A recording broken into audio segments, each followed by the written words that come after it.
Von Hippel Lindau disease usually presents with angiomas, having large feeder vessels.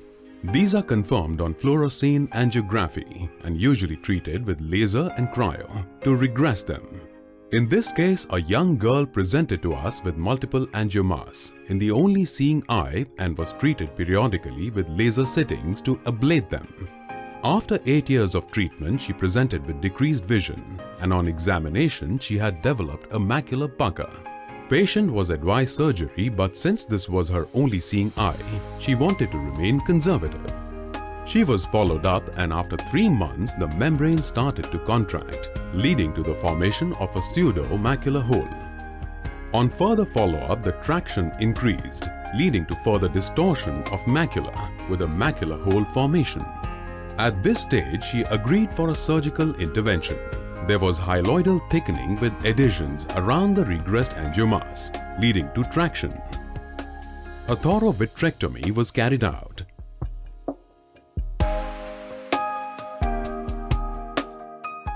Vitreous was removed and all the adhesions of hyaloid were segmented with the cutter so as to relieve the traction.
Triamcinolone staining was done to confirm for any residual hyaloidal attachment.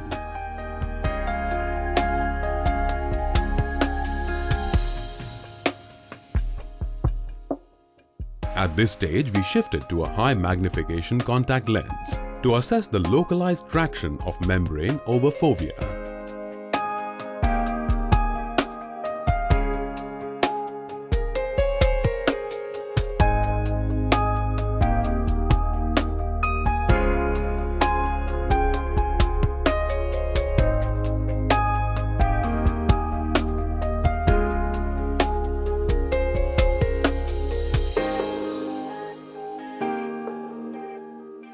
The large vessels were diathermized to reduce the chance of a bleed from them.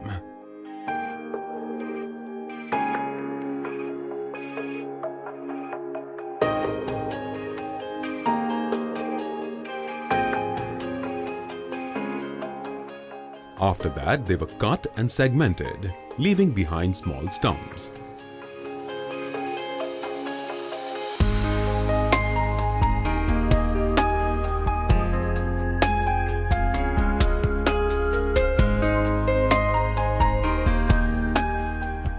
The membrane was gently lifted using a forceps.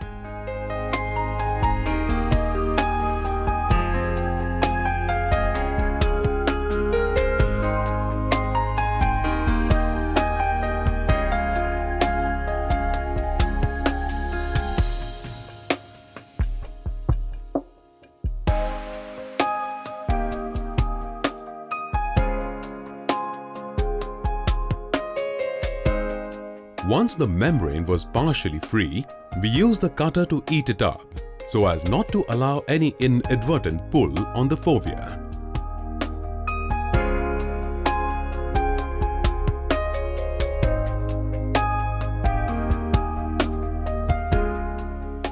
A small bleeder was diathermized.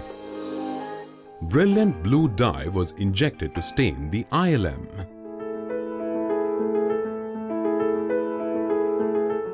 It was peeled in a circumferential manner so as to release any residual traction on the hole.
After this, fluid-air exchange was done.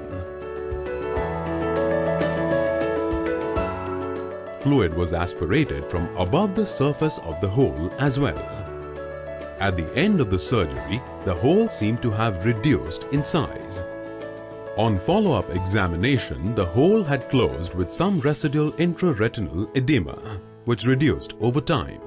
The patient had a good visual improvement from 6/36 to 6/9 visual acuity.